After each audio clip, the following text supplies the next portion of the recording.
እሺ በቀጥታ ወደ ትምህርቱ ነው የምንሄደው። ምስጢረ ቁርባንና ምስጢረ ንስሐ ነው የምንማረው። እነኚህ ምስጢራት በቤተ ክርስቲያናችን ምእመናን ዘወትር ሊፈጽሟቸው የሚገቡ ከሚደገሙ ምስጢራት መካከል የሚጠቀሱ የሚቆጠሩ ናቸው። ስለዚህ እነዚህን ምስጢራት ደጋግመን እንፈጽማለን። ይህንንም ታሳቢ በማድረግ ምስጢረ ቁርባን በመጀመሪያ ትምህርታችን መግቢያ የምስጢረ ቁርባን ትምህርት ይሆናል። በኋላ በፍጻሜ ትምህርተ ንስሐ እንማራለን። ምናልባት አሁን ሼር ለማድረግ የሞከርኩት ፓወርፖይንት ይታያችሁ እንደሆን አላውቅም። ይታይ ይሆን? አንድ ሰው ቢያረጋግጥልኝ። ይታያል። እሺ ይታያል አባቶች። እሺ፣ እግዚአብሔር ይባርካችሁ።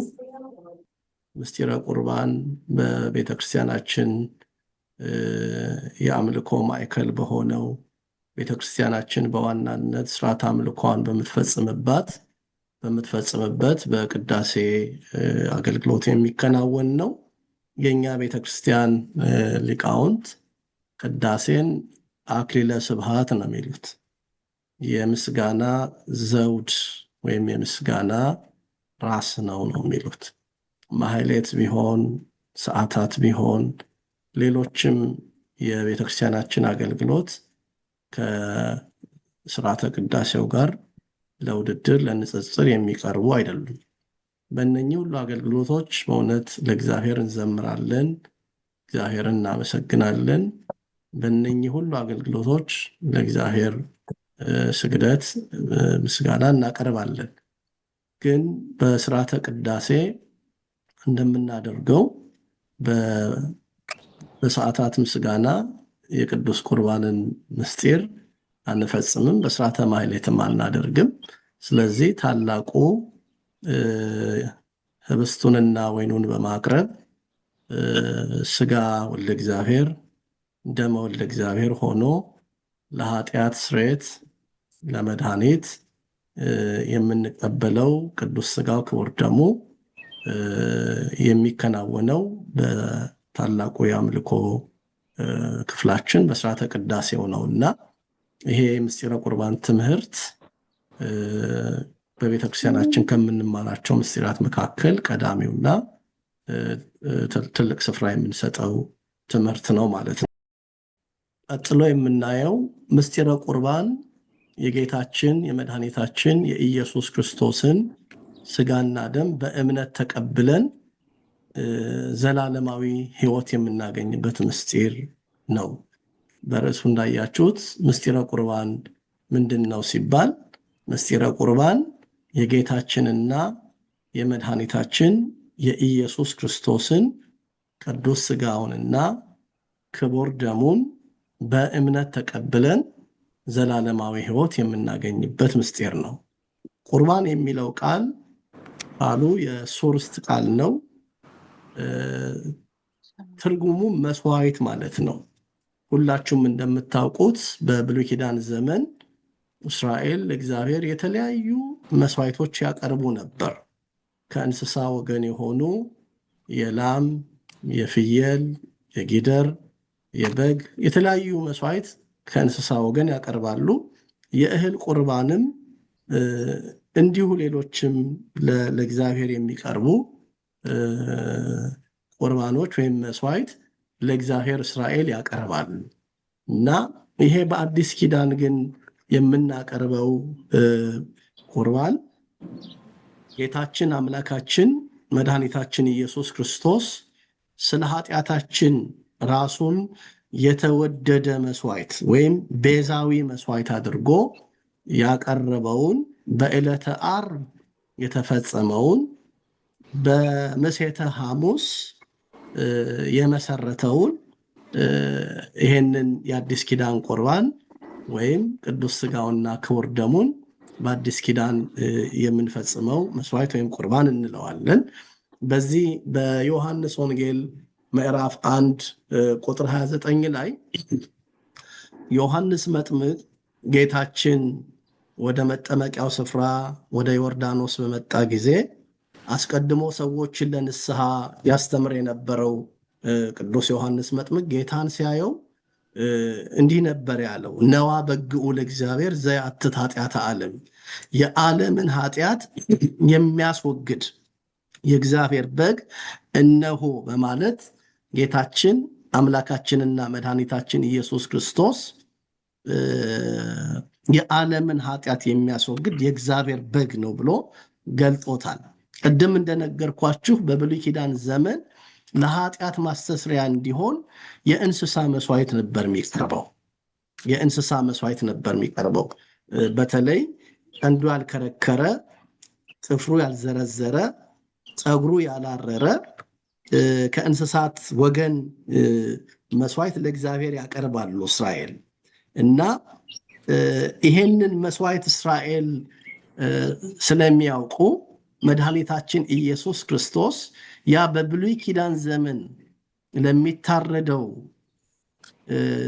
መስዋዕት ፍጻሜ ሆኖ ያኛው ጥላ ወይም ምሳሌ ሆኖ ሲያገለግል፣ ይሄኛው ደግሞ ፍጻሜ ሆኖ ትንቢቱ ተፈጽሞ ለዓለም ሁሉ ቤዛዊ መስዋዕት ሆኖ አንድ ጊዜ የሚቀርብ ለዘላለም ግን መድኃኒት ሆኖ የሚኖር የዓለምን ኃጢአት የሚያስወግደው የእግዚአብሔር በግ ይህ ነው በማለት ዮሐንስ መጥምቅ የጠራው መድኃኒታችን ኢየሱስ ክርስቶስ ነው።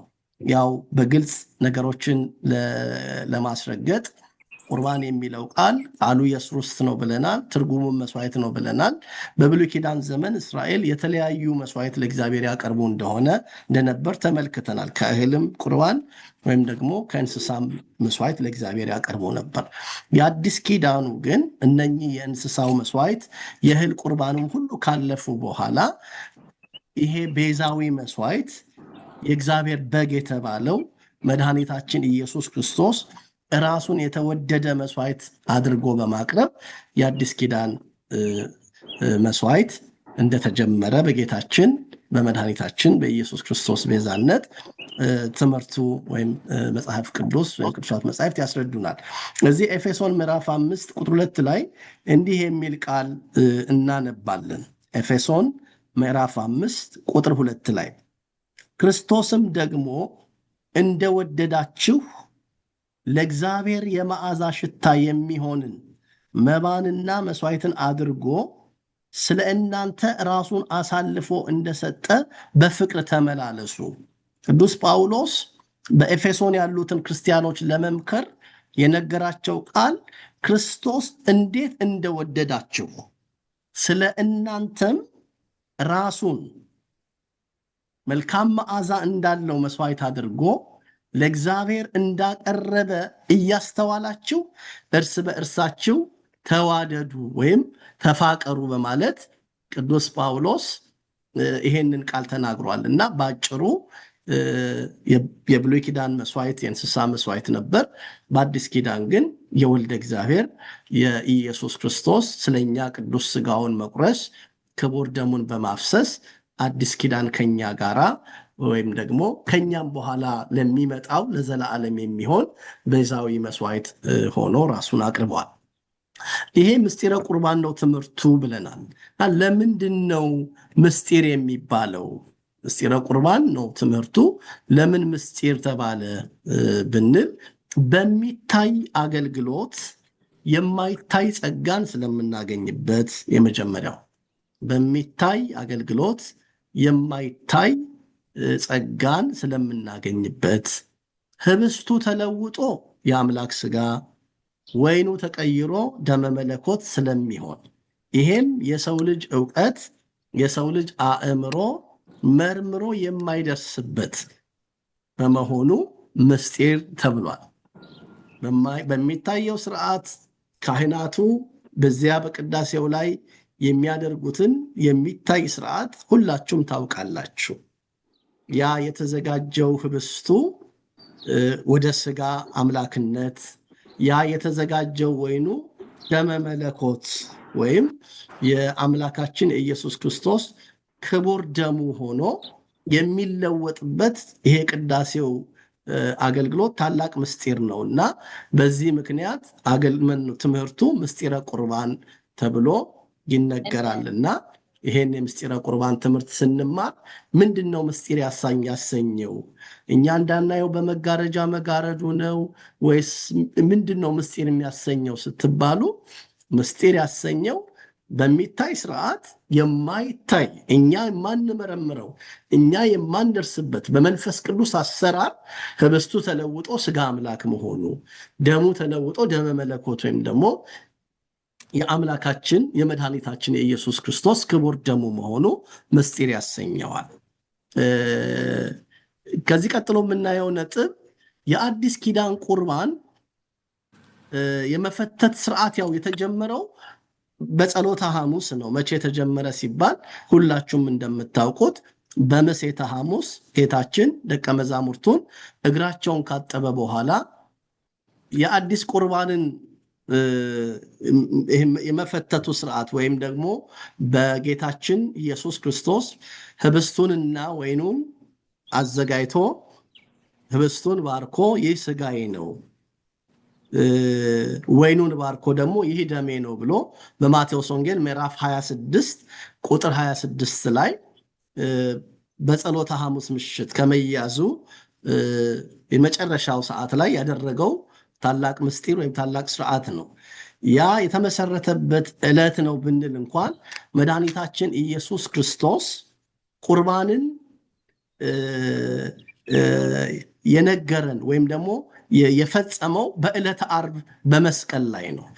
አሁን በሐሙስ ዕለት ይሄ ነገ የምቆርሰው ስጋዬ ነው፣ ይህ ነገ የማፈሰው ደሜ ነው እንዳለ በዕለተ ዓርብ በመስቀል ላይ ጌታችን ኢየሱስ ክርስቶስ ስጋውንና ደሙን ስለ ሁል ጊዜ አንድ ጊዜ በማቅረብ ቅዱስ ስጋውንና ክቡር ደሙን የዘላለም ስርዓት የዘላለም ሕይወት የምናገኝበት ምስጢር አድርጎ ለሁላችን ሰጥቶናል። ሁል ጊዜ ቤተክርስቲያን ቅዳሴ ስትቀድስ ቀራኔውን ነው የምታመጣው። በቃ ሁላችሁም እንድታውቁት ፈልገው ሁል ጊዜ ቤተክርስቲያን ቅዳሴን ስትቀድስ ቀራኔውን ነው የምታመጣው። ሁሌ ቀራኔው ነው የሚሆነው። አንድ ጊዜ የፈሰሰው ለዘላለም የሚሆን ደሙ፣ አንድ ጊዜ የተቆረሰው ለዘላለም የሚሆን ስጋ ሆኖ በዚያ በቅዳሴው አገልግሎት ሁልጊዜ ቤተክርስቲያን ቀራኔውን እያሳየችን ሁልጊዜ መከራውን፣ ስቅለቱን፣ ሕማሙን እያሳየችን ዕለት ዕለት ይሞታል ማለት አይደለም። አንድ ጊዜ የሆነውን ያንን ቤተክርስቲያን እያሳየችን ያንን ምስጢር እያከናወነች ታስተምረናለች። ምክንያቱም ቅዱስ ጳውሎስ አንድ ጊዜ መከራን ከተቀበለ በኋላ ነው የሚለው። መከራ የተቀበለው አንድ ጊዜ ነው፣ ግን ይሄንን ሁሌ ትኩስ አድርጋ ይሄንን ሁሌ አድርጋ ሕያው አድርጋ ቤተክርስቲያናችን ታሳየናለች ወይም ታስተምረናለች ማለት ነው። የጌታችን የመድኃኒታችን የኢየሱስ ክርስቶስ ጌታችን መድኃኒታችን ኢየሱስ ክርስቶስ ራሱ መስዋዕት፣ ራሱ አቅራቢ፣ ራሱ ተወካፌ መስዋዕት። ይሄንን የተለያዩ አባቶች ቅዱስ ጎርጎርዮስ ደንዲናዙ ይህን ብሎታል፣ ወይም ደግሞ ቅዱስ ዮሐንስ አፈወርቅ ይህን ብሎታል ብለው አባቶቻችን ያስረዳሉ። በግዕዙ ውእቱ በግአ መስዋዕት፣ የመስዋዕቱ በግ እሱ ነው። ወውእቱ ካህን ሰዋኢ፣ መስዋዕቱን የሚሰዋው ካህኑ ሊቀ ካህኑ ራሱ ነው። ወውእቱ ተወካፌ መስዋዕት ምስለ አቡሁ ወመንፈስ ቅዱስ፣ መስዋዕቱንም የሚቀበለው እሱ ነው። ይሄ ማለት ምን ማለት ነው? የመስዋዕቱ በግ ስለኛ ቤዛዊ መስዋዕት የሆነው የታረደው በግ መድኃኒታችን ኢየሱስ ክርስቶስ ነው። ቤተክርስቲያን ስንመጣ ካህኑ በመሰዊያው ላይ፣ በመንበሩ ላይ፣ በታቦቱ ላይ ህብስቱን አስቀምጦ ያንን ህብስት ሲፈትት ጌታችን ኢየሱስ ክርስቶስ የተቀበለውን መከራ እያየን ዕለቱ ቀራንዮ ሆኖ ነው የምናየውና ያ የመስዋዕቱ በግ ኢየሱስ ክርስቶስ ነው። ወውእቱ ካህን ሰዋኢ፣ የሚሰዋው ደግሞ ካህን ራሱ ነው። ኢየሱስ ክርስቶስ ሊቀ ካህን ነው። ክህነቱም ዘላለማዊ ነው። የማይለወጥ ክህነት ነው ያለው።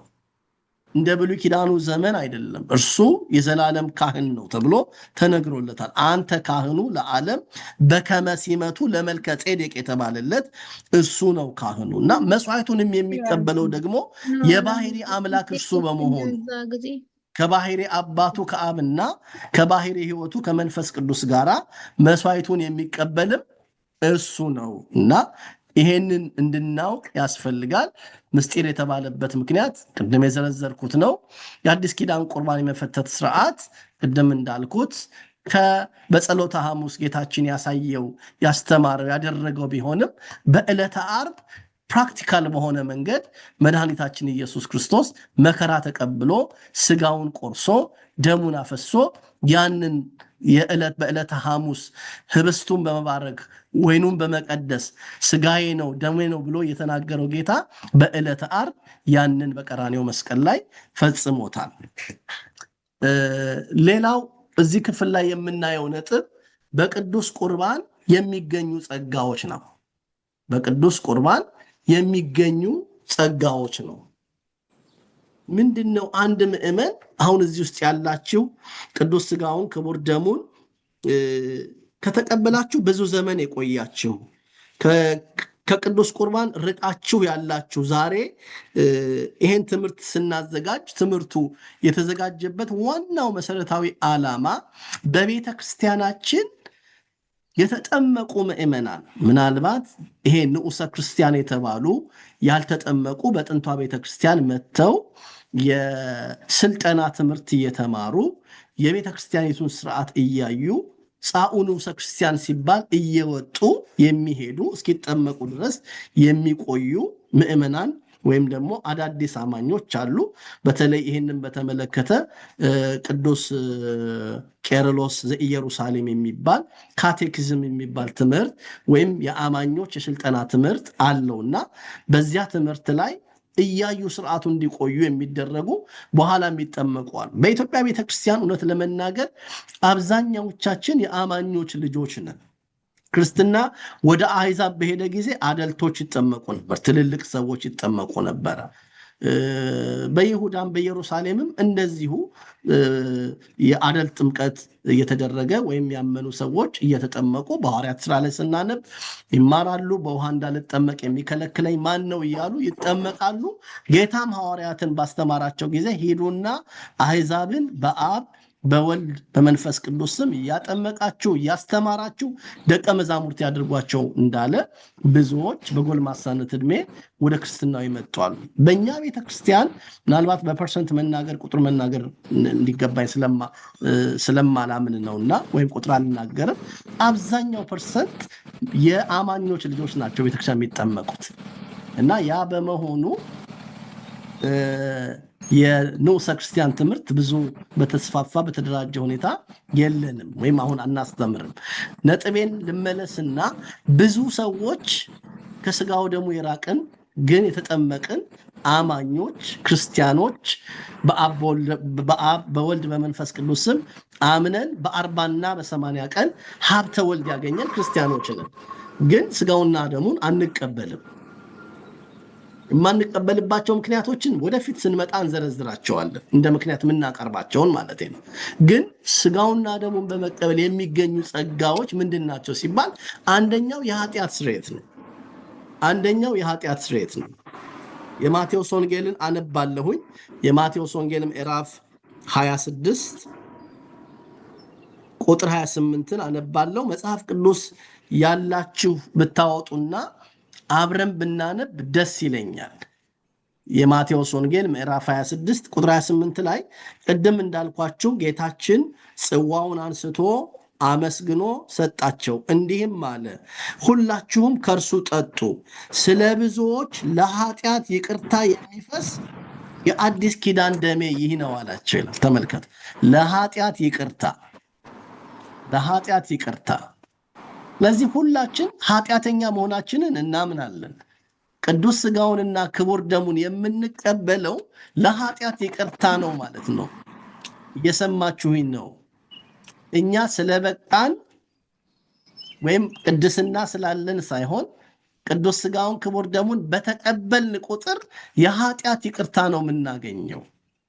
የኃጢአት ስርየት ነው የምናገኘው። ለዚህ ነው በአንደኛ ዮሐንስ ቀጥሎ ያለውን ጥቅስ ደግሞ እዩት። አንደኛ ዮሐንስ ምዕራፍ 1 ቁጥር 7 ላይ በግዕዙ ወደሙ ለኢየሱስ ክርስቶስ ያነጽሐነ እምኩሉ ኃጣዊነ የሚል ቃል አለ። የኢየሱስ ክርስቶስ ደም ከኃጢአት ሁሉ ያነጻል ይላል። አያችሁ። ስለዚህ የምንቀበለው ይህ ምስጢር፣ ይሄ የምናደርገው ሱታፌ፣ ይሄ የምናደርገው ህብረት፣ ይሄ የምንካፈለው የህይወት ማዕድ ምንድነው የሚያደርግልን? ምንድነው የሚሰጠን ጸጋ ካልን የኃጢአት ስርየት ነው የምናገኘው። ስለዚህ የራቃችሁ ሰዎች አሁን ስትሰሙ አሃ እኔ በደለኛ ነኝ፣ አሃ እኔ ህግ ተላላፊ ነኝ፣ ስለዚህ ስጋውን ብበላ ደሙን ብጠጣ የማገኘው የመጀመሪያው የኃጢአት ይቅርታ ነው ማለት ነው። መቼም ከኛ ውስጥ ይቅርታን ማይፈልግ ያለ አይመስለኝም። መቼም ከኛ ውስጥ ምህረት እንዲሆንለት የማይፈልግ ያለ አይመስለኝም። ያ ነው አንደኛው። ሁለተኛው የዘላለም ህይወት ነው። ሁለተኛው የዘላለም ህይወት ነው። በዚህ በዮሐንስ ወንጌል ምዕራፍ 6 ቁጥር 54 እስከ 58 ድረስ እናንተ አንብቡት። ስጋዬን የበላ ደሜን የጠጣ የዘላለም ህይወት አለው ይላል። ስጋዬን የበላ ደሜን የጠጣ የዘላለም ህይወት አለው። ስለዚህ የሁላችንስ ጥያቄ ምንድን ነው ማለት ነው? እየሰማችሁኝ ነው? አሁን አንሚውት አድርጉና ተናገሩ ብል ማንም ከኛ መካከል የዘላለም ህይወትን የማይፈልግ የለም። ምክንያቱም የሁላችን የመጀመሪያው ጥያቄያችን የዘላለም ህይወት ነው።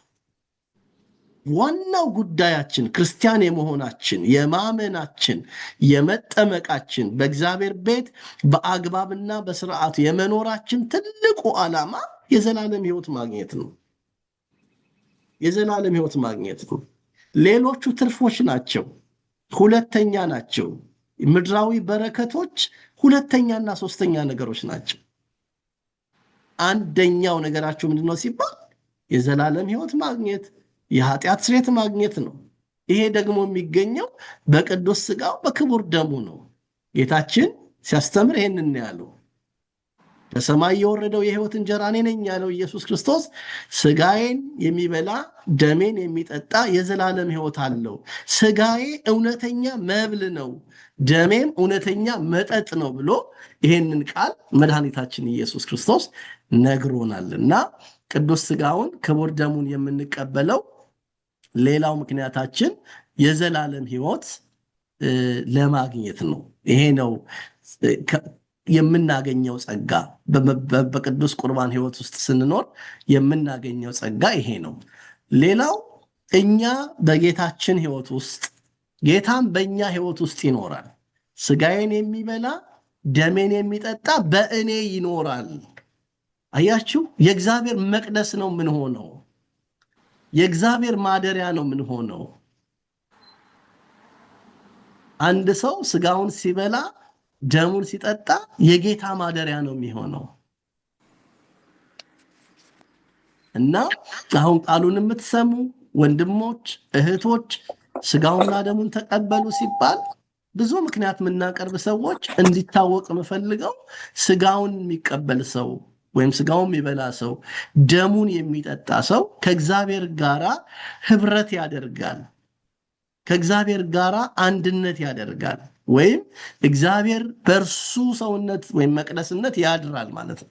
እግዚአብሔር የኛ ልቡና መቅደሱ እንዲሆን፣ የኛ ስጋ መቅደሱ እንዲሆን፣ ማደሪያው እንዲሆን ስጋውን መብላት ደሙን መጠጣት አለብን ማለት ነው። ይሄም ብቻ አይደለም፣ ከክርስቲያኖች ጋራ ደግሞ ህብረት እንፈጥራለን። ትልቁ ቤተክርስቲያን ውስጥ የምንሰበሰብ ምዕመናን በቅዳሴ ጠበል አይደለም አንድ ምን ሆነው፣ የሰማችሁ ነው። በቅዳሴ ጠበል አይደለም አንድ ምን ሆነው፣ ወይም ደጀ ሰላም በምንበላው የደጀ ሰላም ማዕድ አይደለም አንድ ምን ሆነው። አዎ በደጀ ሰላም ፍቅር እናደርጋለን፣ አንድነት እናደርጋለን፣ ቤተሰባዊነት እንመሰርታለን። ግን ፍጹም በክርስቶስ አንድ የምንሆንበት፣ አንድ ማህበር የምንሆንበት ትልቁ ምስጢር ቅዱስ ሥጋውና ክቡር ደሙን መቀበል ነው። እዚህ አንደኛ ቆሮንቶስ ምዕራፍ 10 ላይ ቅዱስ ጳውሎስ ሲናገር በቃ እናንተ ብዙ ስትሆኑ ከአንዱ እንጀራ ትበላላችሁ እያለ አንድነታችሁ ከዚያ ከአንዱ ማዕድ በመብላታችሁ ነው ይላል። ስለዚህ ቅዱስ ሥጋውን ክቡር ደሙን የምንቀበል ምእመናን አንድነትን መሰረታለን፣ አንድነታችንን እናጠብቃለን፣ ቤተሰባዊነታችንን እናጠብቃለን። ልብ አድርጎ ምእመናን፣ ባለፈው ጊዜ ቤተክርስቲያን ስናገር ነበር። እኛ ክርስቲያኖች አንድ ከምንሆንባቸው ነገሮች መካከል ዋናው ይሄ ኢንተርናል የሆነው ቅዱስ ሥጋውና ክቡር ደሙ፣ ሌላው ደግሞ ጥምቀት ነው። በጥምቀት ነው አንድ የምንሆነው። ከአብራከ መንፈስ ቅዱስ ከማኅፀነ ዮርዳኖስ ተወልደን በሁለተኛ ልደት ወይም በዳግም ልደት የሥላሴ ልጆች እንሆናለን፣ ወይም ደግሞ የቤተክርስቲያን ማህበር እንሆናለን። አንድ ማህበር እንሆናለን፣ አንድ ነፍስ እንሆናለን። ያመኑትም አንዲት ነፍስ ነበራቸው አይደለም የሚለው። በማመንና በመጠመቅ ቅዱስ ሥጋውን ክቡር ደሙን በመቀበል አንድ ማህበርተኞች ነው የምንሆነው። ስለዚህ ከማህበሩ የተለያያችሁ ከሆነ እንዴት ነው? እየተለያየን ከሆነ ከማህበሩ እየራቅን ከሆነ፣ ስለዚህ ወደዛ አንድነት ወደዚያ ህብረት በክርስቶስ ቅዱስ ሥጋውና ክቡር ደሙን በመቀበል አንድ ወደ መሆን ልንመጣ ያስፈልጋል ነው ትልቁ ነጥብ። እና ይሄ አንድ የምንሆንበት ጸጋ ነው የምናገኘው። በቅዱስ ቁርባን የሚገኙ ጸጋዎችም ስጦታዎች እያለ ነው። ምንድን ነው የሚገኘው ከተባለ ይህን አንድነት ነው። ከዛ ቀጥሎ በጥምቀት የተቀበልነው የልጅነት ጸጋ ጠብቀን እንድንኖር ያደርገናል ነው። በቃ በጥምቀት የተቀበልነው ጸጋ ወይም ልጅነት የሚጸናው በቅዱስ ሥጋው በክቡር ደሙ ነው። በዚህ አጋጣሚ ቤተክርስቲያን የትኛውንም ምስጢራት ስትፈጽም ምስጢራት ሁሉ የሚደመደሙት፣ የሚታተሙት፣ የሚጠቀለሉት በቅዱስ ቁርባን ነው። ተመልከቱ። ጥምቀት በ40 ቀን በ80 ቀን ካጠመቅን በኋላ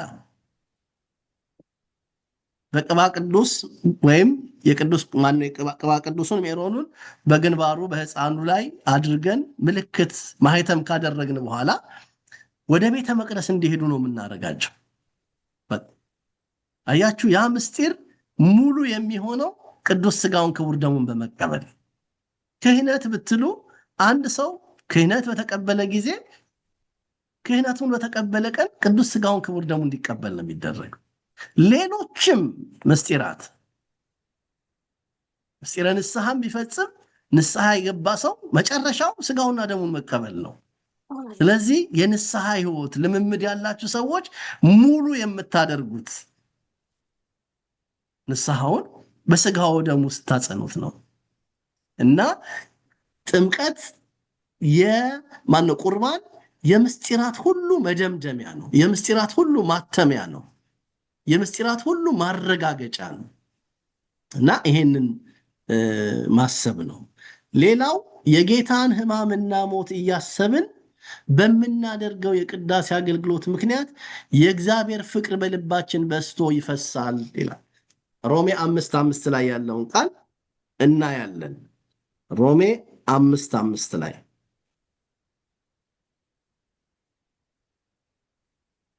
እንዲህ ይላል፣ በተሰጠንም በመንፈስ ቅዱስ የእግዚአብሔር ፍቅር በልባችን ስለፈሰሰ ተስፋ አያሳፍርም ይላል። ይሄ የጌታችን የኢየሱስ ክርስቶስን ሞት፣ ምክንያቱም ዝቅ ብሎ ገና ደካሞች ሳለን ክርስቶስ ስለ ኃጢአተኞች ሞቷልና ይላል። የጌታን ሕማም ሞት እያሰብን በምናደርገው የቅዳሴ አገልግሎት ሞቱንና ሕማሙን ማሰብ ነው አንዱ። ንዜኑ ሞተከ ወትንሣኤከ ቅድስተ ነአምን ዕርገተከ ወዳግም ምጽአተከ እያልን ነው የምንቀድሰው። ቅዳሴ ላይ ሞቱን ነው የምንመሰክረው፣ ትንሣኤውን ነው የምንመሰክረው፣ ዳግም መምጣቱን ነው በቅዳሴያችን የምንመሰክረውና ይሄን በመመስከር የእግዚአብሔር ፍቅር በልባችን በስቶ እንዲፈስ ይሆንልናል። የቅዳሴውን ማነው የምስጢረ ቁርባንን በተሳተፍን ጊዜ ቀጥሎ የአባቶችን ምስክርነት ነው የምናየው። ምናልባት አሁን የምናየው የአባቶችን ምስክርነት ነው። ቅዱስ ዮሐንስ አፈወርቅ የማቴዎስ ወንጌልን ባስተማረበት 82ኛው ክፍል ላይ እንዲህ የሚል ቃል ተናግሯል። የማቴዎስ ወንጌልን ሲተረጉም ሲያስተምር ቅዱስ ዮሐንስ አፈወርቅ የተናገረው ነው። በመሰዊያው ላይ የሚቀርበውን እንጀራና ጽዋ እንደ ተራ ነገር አትመልከቱ። እነዚህ በክርስቶስ ቃል በእውነት ስጋውና ደሙ ናቸው ነው። ስለዚህ ሰው ቅዱስ ቁርባንን እነኝን ሁሉ ጸጋዎች የሚሰጠውን እነኝን ሁሉ በረከቶች የሚሰጠውን አሁን ቅድም ያለውን የኃጢአት ስርየትን የዘላለም ሕይወት የክርስቲያኖች ማህበር አባል የሚያደርገውን የኢየሱስ ክርስቶስ መቅደስ ወይም ማደሪያ የሚያደርገውን ቅዱስ ሥጋውን ክቡር ደሙን ማንም ሰው እንደ ተራ ነገር አይመልከተው። በቃ እንደ ተራ ነገር አይመልከተው። እነዚህ በክርስቶስ ቃል በእውነት ሥጋውና ደሙ ናቸው አለ። በቃ የሚቀርበው እንጀራው ሲል ህብስቱ ነው፣ ጽዋው ሲል ደሙ ነው። ስለዚህ ይሄ በቤተ ክርስቲያናችን ትምህርት በኋላም እመጣበታለሁ። ህብስቱ ሥጋ መለኮት ወይም የአምላክ ሥጋ የሚሆንበት፣ ወይኑ ደመ መለኮት ወይም የአምላካችን ደሙ የሚሆንበት የከበረው ደሙ የሚሆንበት ነው እና ይህንን አገልግሎት ማንም ሰው ቸል አይበለው ይላል። ቀጥሎ ቅዱስ ቄርሎስ የተናገረው ነው። ቅዱስ ቄርሎስ እንዲህ ይላል፣ ክርስቶስ ይህ ሥጋዬ ነው ብሎ ከተናገረ በኋላ ማን ሊጠራጠር ይችላል? ይህ ደሜ ነው ካለ በኋላ ማን ይክዳል? ስለዚህ የተወደዳቸው ምእመናን ስለ ቅዱስ ቁርባን ትምህርት ሲሰጥ ትልቁ ከሚያስፈልጉት እውነቶች መካከል አንዱ የክርስቶስ ሥጋው እውነተኛ ነው፣ የክርስቶስ ደሙ እውነተኛ ነው። ምክንያቱም ጌታ ሲያስተምር በዚህ በማቴዎስ ወንጌል በዮሐንስ ወንጌል ምዕራፍ 6 ቁጥር 55 ላይ ሥጋዬ እውነተኛ መብል ነው፣ ደሜ እውነተኛ መጠጥ ነው ብሎ ነው ያስተማረው። በማቴዎስ ወንጌል ምዕራፍ 26 ላይም ቅድም ባነበብነው ክፍል ላይ ይህ ስለ እናንተ የሚቆረስ ሥጋዬ ነው፣ ይህ ለብዙዎች የኃጢአት ይቅርታ የሚፈስ ደሜ ነው የሚለው። ስለዚህ ይሄንን አማናዊነት ሳይጠራጠሩ የሚቀበሉ ሰዎች ናቸው ቅድም ያልኳችሁን ጸጋዎች የሚሳተፉት ማለት ነው። ሌላው ቅዱስ አግናጤዎስ ዘአንጾኪያ የተባለው አባት ስለ ቅዱስ ቁርባን የተናገረውን ነጥብ አነሳለሁ። ቅዱስ አግናጤዎስ እንዲህ ነው ያለው፣ ቅዱስ ቁርባን የሕያውነት መድኃኒት ነው አለ። ሕያው የምንሆንበት በኃጢአት የሞትን በጽድቅ ሕያው የምንሆን፣ በበደል የወደቅን በጽድቅ የምንነሳበት፣ በኃጢአት የታመምን በቅዱስ ቁርባን መድኃኒትነት የምናገኝበት ነው። ወይም ቅዱስ ቁርባን የሕያውነት የታመሙ የሚፈወሱበት፣ የወደቁ የሚነሱበት፣ የሞቱ ሕያው የሚሆኑበት ነው። ስለዚህ ቅዱስ ቁርባን የሕያውነት መድኃኒት ነው፣ በክርስቶስ ለዘላለም የሚኖር ሕይወት ነው ያለ። ቅድም ያየናቸው ክፍል ላይ ያሉትን ነው የሚያጸናው። የዘላለም ሕይወት የምናገኝበት ነው ያለው ቅድም። እና የተወደዳችሁ ክርስቲያኖች እነኚህ ጥቅሶች በልባችሁ ውስጥ እንደው ሞቅ ባለ ሁኔታ ቦልድ በሆነ መንገድ ተጽፈው ሊቀመጡ ይገባል። ቅዱስ ቁርባን የሕያውነት መድኃኒት ነው፣ በክርስቶስ ለዘላለም የሚያኖር ሕይወት ነው። ስለዚህ ሕይወት ነው የምቀበለው፣ መድኃኒት ነው የምቀበለው፣ የኃጢአት ይቅርታ የማገኝበትን ነው የምቀበለው እያልን ከቅዱስ ሥጋው ከክቡር ደሙ ልንሳተፍ ወይም ልንቀበል ያስፈልገናል። ቀጥሎ እንዲህ ይላል፣ ስለ ቅዱስ ቁርባን ይቅርታ ሲናገር እንዲህ ይላል፣ ቅዱስ ባስልዮስ ነው ይሄን የተናገረው። በየቀኑ ቅዱስ ቁርባንን መቀበል መልካምና ለነፍስ ጠቃሚ ነው፣ ምክንያቱም ክርስቶስ ስጋዬን የሚበላ ዘላለማዊ ሕይወት አለው ብሏልና ይላል። በቃ ይሄ ታላቁ ጎርጎርዮስ ማን ነው? ባስልዮስ ወይም ደግሞ ይሄ የቤተ ክርስቲያን አምድ የተባለው ወይም መሰረት ከተባሉ ከሚጠሩት ከነ ቅዱስ ቄርሎስ ጋር የሚጠራው ቅዱስ ባስልዮስ ነው። እና ባስልዮስ በየቀኑ ቅዱስ ቁርባን መቀበል፣ አንድ ሰው በተዘጋጀ ቁጥር ቅዱስ ቁርባን መቀበል አለበት። ቅዱስ ቁርባን የገና፣ የጥምቀት፣ የትንሣኤ ብቻ የምንቀበለው አይደለም። በተዘጋጀን ቁጥር ሁሉ ንስሐ እየገባን ከካህን ጋር እየተመካከር ራሳችንን ሕሊናችንን ባዘጋጀንበት ጊዜ ሁሉ የምንቀበለው የዕለት ተዕለት ምግባችን ነው። የኛ አባቶች የዕለት ምግባችንን ስጠን ዛሬ የሚለውን እንኳ ሲተረጉሙ ቅዱስ ቁርባን ብለው ያመጣሉ። ስለዚህ ቅዱስ ቁርባንን መቀበል የአንድ አማኝ ሕይወት ነው። የመጨረሻ ይሄን ነጥብ አነሳና ለዛሬ አቆማለሁኝ። ይሄ በቤተ ክርስቲያናችን ከተደረጉ ጉባኤያት መካከል ይሄ የቤተ ክርስቲያን ቀኖና በአራተኛው መቶ ክፍለ ዘመን አጋማሽ የተደረገ ጉባኤ ሎዶቅያ የሚባል ነው። ይሄ ሎካል ካውንስል ነው የሚሉት አባቶች። ወደ 60 የሚሆኑ ነጥቦች ላይ ውሳኔ አስተላልፈዋል። በዚህ ጉባኤ እንደምታውቋቸው እንደነ ጉባኤ ኒቄያ፣ እንደነ ጉባኤ ቁስጥንጥንያ፣ እንደነ ጉባኤ ኤፌሶን ያይደለ በሎዶቅያ የተደረገ ሎካል ካውንስል ነው። ይሄ ጉባኤ ከ363 እስከ 364 ዓመተ ምህረት ድረስ የተደረገው ጉባኤ ነው እና በዛ ጉባኤ ላይ የነበሩ ወደ 30 የሚሆኑ አባቶች በተወያዩበት ክፍል ላይ በቅዳሴ ወቅት በቤተ ክርስቲያን የተገኙ ሁሉ ቁርባንን እንዲቀበሉ ይደነግጋል። እንዲሁም ከስርዓት መጽሐፍ አንዱ የሆነው አብጥሊስ የሚባል መጽሐፍ ታውቃላችሁ፣ በቅዳሴ የተገኘ ሁሉ እንዲቆርብ ያዛል። ነገር ግን በንስሐ መዘጋጀት ያስፈልገዋል።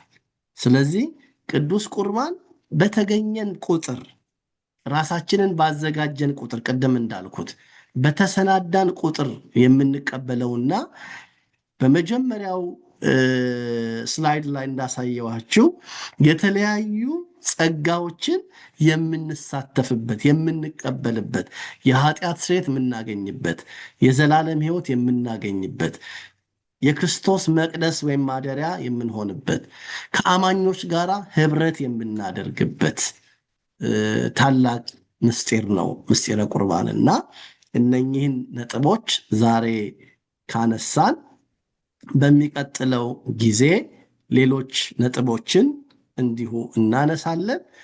እንደዚህ እያደረግን የምስጢረ ቁርባንን ትምህርት በስፋት እናነሳለን።